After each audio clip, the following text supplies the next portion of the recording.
Newton a découvert que quand un rayon de lumière traverse un morceau de verre, il se divise en plusieurs couleurs. À travers une lentille, c'est la même chose. Mais chaque couleur se focalise sur un point différent. Par conséquent, l'image observée à l'aide d'une lunette est floue. D'autant plus floue que la lentille est grande.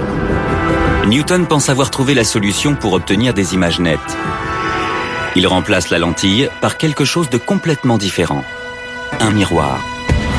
Le miroir de Newton est un disque de métal qu'on a poli pour lui donner une forme concave. Il reflète la lumière émise par des objets éloignés en la concentrant sur un seul point. Un second miroir plus petit renvoie la lumière dans un oculaire. Comme la lumière ne traverse plus une lentille épaisse, les couleurs ne sont plus divisées. L'image est plus nette que celle de tous les autres télescopes de l'époque.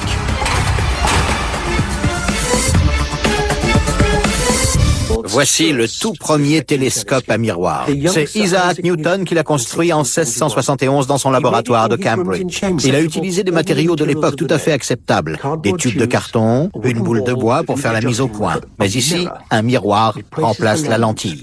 En janvier 1672, à la Royal Society, les gens restent bouche bée parce qu'il est plus puissant et qu'il procure une meilleure image qu'une lunette traditionnelle de 2 mètres de long.